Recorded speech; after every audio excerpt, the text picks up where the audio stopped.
Good morning students. BSc part third की आज की ऑनलाइन क्लास में अपन जैसे पहले से पढ़ते आ रहे हैं पॉलीमर्स। और पॉलीमर्स में अपन ने पिछले जो ऑनलाइन क्लास थी उसमें अपन ने पढ़ा था पॉलीएमाइड्स, और पॉलीएमाइड्स में अपन ने पढ़ा था नाइलॉन 66। तो वहां पर अपन ने देखा था कि नाइलॉन जो 66 है वो हेक्सामेथिलीन डाइएमीन और टरथैलिक एसिड है, उसके द्वारा अपन हेक्सामेथिलीन डाइएमीन और टरथैलिक एसिड इसके द्वारा अपन नाइलॉन 66 का फॉर्मेशन करते हैं। तो नाइलॉन 66 के बाद में अपन सेकंड जो है जो पॉलीएमाइड्स है वो है पढ़ते हैं अपन नाइलॉन 6। तो नाइलॉन 6 देखिए यहाँ पर जो नाइलॉन 6 है वो भी एक जो कैप्रोलैक्टम होता है उस कैप्रोलैक्टम्स के जलवकठन से कैप्रोइक एसिड प्राप्त होता है, और उस कैप्रोइक एसिड के सेल्फ कंडेंसेशन के द्वारा अपने को नाइलॉन 66 प्राप्त होता है। यहाँ पर इसको इसकी एक मैकेनिज्म के द्वारा इसको अपन देख सकते हैं कि किस तरीके से ये नाइलॉन 66 प्राप्त होता है। जैसे स्टेप फर्स्ट के अंदर इसको आप यूं कह सकते हैं कि ये साइक्लोहेक्सेन है, और साइक्लोहेक्सेन का यदि अपन ऑक्सीडेशन करते हैं तो यहाँ पर साइक्लोहेक्सेन के ऑक्सीडेशन से अपने को साइक्लोहेक्जेनोन प्राप्त होता है। तो इस तरीके से यहाँ पर साइक्लोहेक्जेनोन प्राप्त होता है। यहाँ पर स्टेप सेकंड के अंदर अपन देखेंगे कि जो साइक्लोहेक्जेनोन है उस साइक्लोहेक्जेनोन की अभिक्रिया है वो यदि अपन हाइड्रोक्सिल एमीन के साथ में करवाते हैं NH2OH, तो हाइड्रोक्सिल एमीन के साथ में करवाएंगे तो आप यहाँ पर देखेंगे कि यहाँ पर ऑक्जिम प्राप्त होता है, सिंपली NOH। तो इस तरीके से ये ऑक्जिम प्राप्त होता है। उसके बाद में यहाँ पर देखते हैं कि जो ऑक्जिम होता है जो अपन साइक्लोहेक्जेनोन से प्राप्त किया है, इस ऑक्जिम का यदि अपन बैकमान रीअरेंजमेंट करते हैं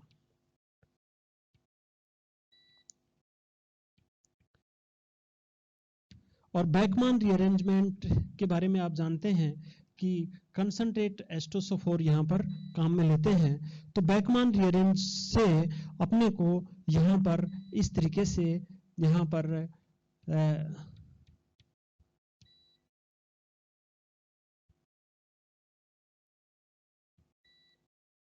कैप्रोलैक्टम प्राप्त होता है। तो कैप्रोलैक्टम 1, 2, 3, 4, 5, 6 और 7 ये इसके अंदर 7 मेंबर होता है ये, और ये इस तरीके की जो स्ट्रक्चर्स होती है वो कहलाती है कैप्रोलैक्टम। तो ये जो है ये है कैप्रोलैक्टम।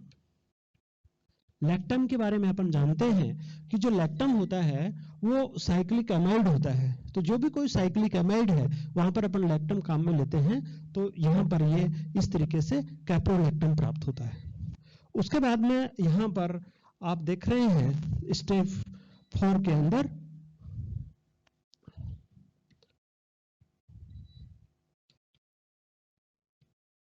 जो कैप्रोलैक्टम है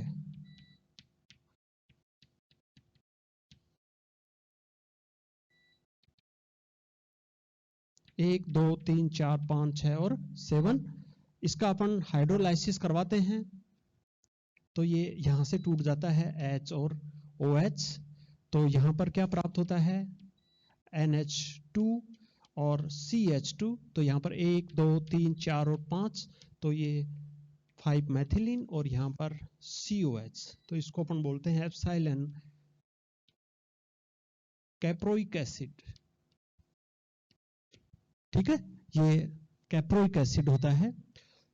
यहां पर कैप्रोइक एसिड है तो स्टेप 5 के अंदर अपन देखेंगे कि ये जो कैप्रोइक एसिड है इसका सेल्फ कंडेंसेशन होता है, और सेल्फ कंडेंसेशन के द्वारा यहाँ पर सेल्फ कंडेंसेशन के द्वारा यहाँ पर अपन देखेंगे NHCH2 5 और यहाँ पर COOH, ये इस तरीके से यहाँ पर ये N, और ये जो होता है इसको हम बोलते हैं नाइलॉन 6। तो आप यहाँ पर देख रहे हो कि इस तरीके से अपने को नाइलॉन 6 प्राप्त होता है। तो नाइलॉन 6 है वो अपन साइक्लो जो हेक्सेन है उससे अपन नाइलॉन 6 प्राप्त कर सकते हैं, या फिर जो कैप्रोलैक्टम होता है उस कैप्रोलैक्टम के जल अपघटन से कैप्रोइक एसिड प्राप्त होता है और उस कैप्रोइक एसिड के सेल्फ कंडेंसेशन के द्वारा अपन डायरेक्ट नाइलॉन 6 प्राप्त कर सकते हैं। तो इस तरीके से यहाँ पर भी आप देख रहे हैं इसके अंदर जैसे इसको और लिखेंगे, ये तो इसकी मैकेनिज्म हो गई। यहाँ पर इसको भी अपन ऐसे लिख सकते हैं NH2CH2 और यहाँ पर COOH plus NH2CH2 5COOH। Okay, यहाँ पर भी इसके N मॉलिक्यूल्स, यहाँ पर भी N मॉलिक्यूल्स, तो यहाँ से NH2O मॉलिक्यूल्स यहाँ से रिलीज होते हैं। यहाँ पर अपन देखेंगे कि यहाँ NH2CH2 5CO और यहाँ से ये H2O मॉलिक्यूल्स निकल जाएगा, तो CO यहाँ पर NHCH2 5CO और यहाँ पर OH। तो यहाँ पर ये जो समूह है ये कौन सा समूह है? एमाइड समूह है। और यहाँ पर जब दूसरा मॉलिक्यूल यहाँ पर आएगा तो यहाँ से अल्टीमेटली H हट जाएगा, है ना, और H हटेगा तो ये इस तरीके से इसकी फ्री वैलेंसी लिख सकते हैं। और यहाँ से दूसरा मॉलिक्यूल्स आएगा तो उसका OH और उसका क्या है H आपस में कंडेंसेशन होंगे, तो यहाँ से इस तरीके से ये फ्री है। तो यहाँ पर ये जो है ये N इस तरीके से, तो ये जो है ये भी क्या है, एक नाइलॉन 6 है। तो इसको अपन जो कैप्रोइक एसिड है उसके बार बार कंडेंसेशन से इस तरीके से ये नाइलॉन 6 प्राप्त होता है। तो अपन नाइलॉन 6 है इसको यहाँ पर शॉर्ट में लिख दिया है। यहाँ पर अपन ने एक मॉलिक्यूल्स बढ़ा करके इसको अपन इस तरीके से लिखा है ताकि अपन इजीली इसको अंडरस्टूड कर सके, इसको समझ सके। तो इस तरीके से यहाँ पर ये नाइलॉन 6 होता है वो क्या एक टाइप से इसका जो उपयोग है वो रेसे बनाने के रूप में होता है और गियर और बेरिंग के रूप में भी इसका यूज होता है। इसके अलावा जो अंडरगारमेंट्स होते हैं, मोजे होते हैं, है ना, उनके लिए भी नाइलॉन 6 है उसका उपयोग किया जाता है, क्योंकि ये है अधिक ड्यूरेबल होता है, उच्च ताप से होता है और इसके जो स्ट्रेंथ है वो भी अच्छी होती है। इस कारण से इनको एज ए रेसे के रूप में इनको काम में लिया जाता है। तो आप यहाँ पर इस तरीके से देख रहे हैं कि नाइलॉन 6 है उसका अपन इस तरीके से सिंथेसाइज कर सकते हैं। तो जो पॉलीअमाइड्स है, तो पॉलीअमाइड्स में अपन ने दो चीजें पढ़ी हैं, नाइलॉन 6 और यहाँ पर नाइलॉन 6, इन दोनों ही यहाँ पर इनका वस्त्र उद्योग में काफी उपयोग होता है। और जो एक तरीके से पॉलीमर है, और किस तरीके के पॉलीमर हैं? पॉलीअमाइड्स पॉलीमर होते हैं ये, ठीक है। तो इस तरीके से ये पॉलीअमाइड्स। पॉलीअमाइड्स के बाद में अपन देखते हैं phenol formaldehyde resin. Phenol formaldehyde resin है, ये भी एक रेजिन है जो एक पॉलीमर टाइप से होता है। तो यहां पर भी अपन इसको देखते हैं, फिनोल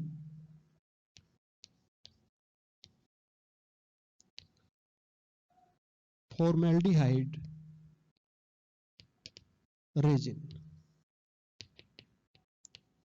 फिनोल फॉर्मेल्डिहाइड रेजिन के अंदर आप देखेंगे कि यहाँ पर इसके अंदर 2 टाइप्स के मोनोमर्स होते हैं।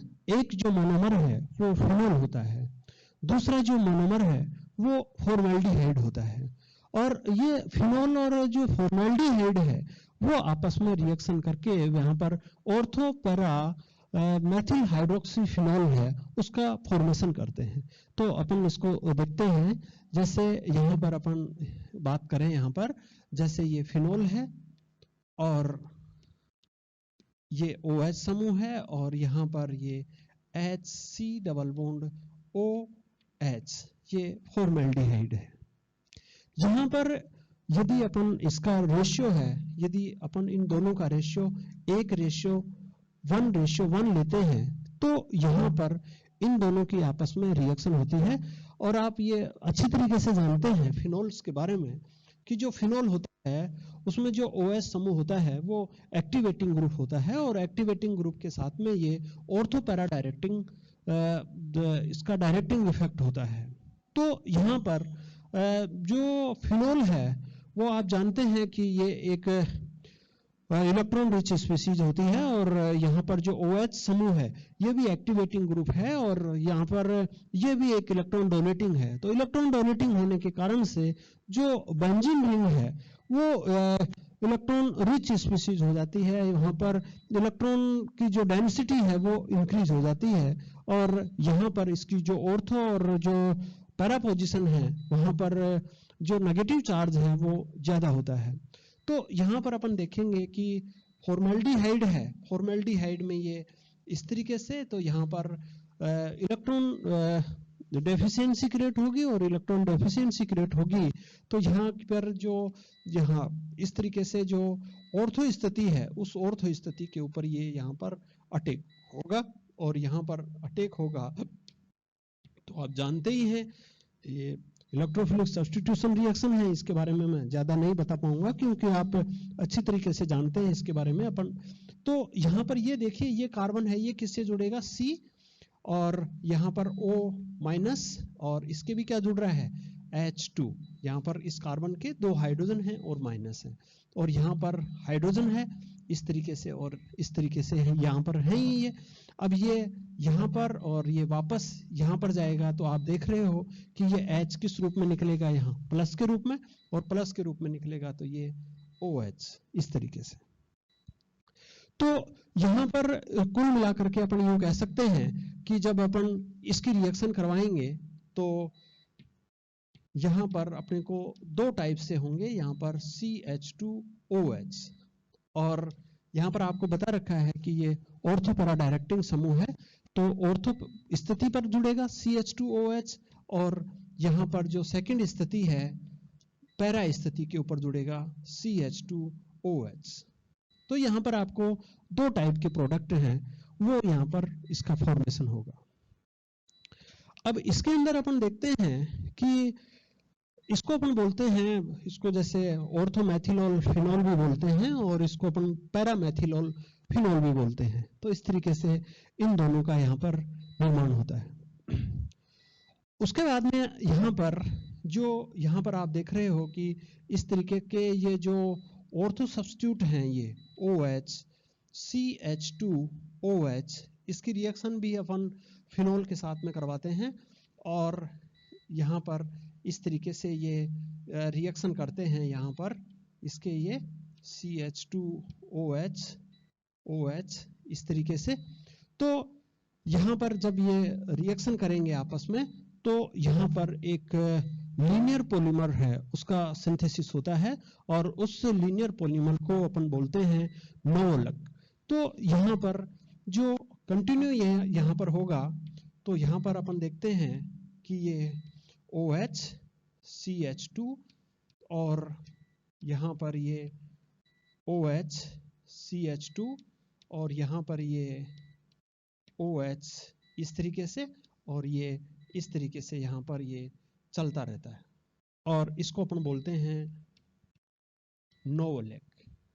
तो ये जो नोवोलेक है वो एक लीनियर पॉलीमर है, और इस तरीके से यहाँ पर जो लीनियर पॉलीमर बनता है उसको अपन नोवोलेक कहते हैं। तो ये नोवोलेक का सिंथेसिस होता है।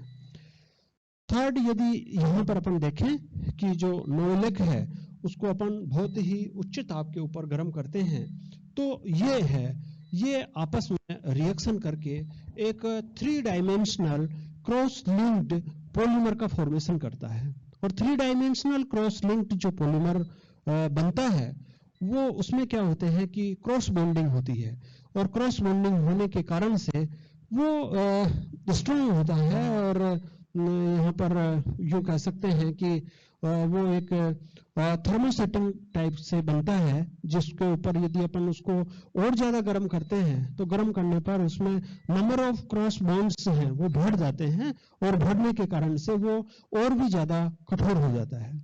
तो इस तरीके से यहाँ पर जो क्रॉस लिंक्ड पॉलीमर होगा, यदि अपन इसको गर्म करेंगे तो यहाँ पर इस तरीके से पॉलीमर का निर्माण होगा, और उस पॉलीमर को अपन यूं कह सकते हैं OHCH2, यहां पर ये OHCH2, ये OH, इस तरीके से।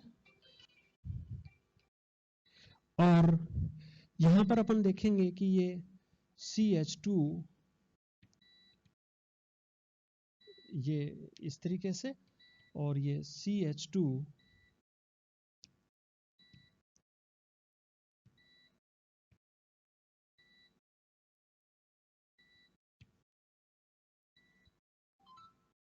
OH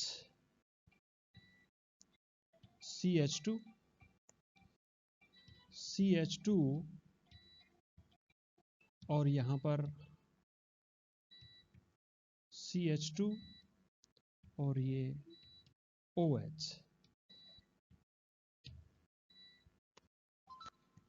और इस तरीके से ये N। तो ये जो है इस तरीके की जो क्रॉस लिंक्ड पॉलीमर बनते हैं, उस क्रॉस लिंक्ड जो पॉलीमर होते हैं, इस पॉलीमर को अपन बोलते हैं बेकेलाइट। और ये बेकेलाइट है, ये 3 डायमेंशनल क्रॉस लिंक्ड पॉलीमर होता है।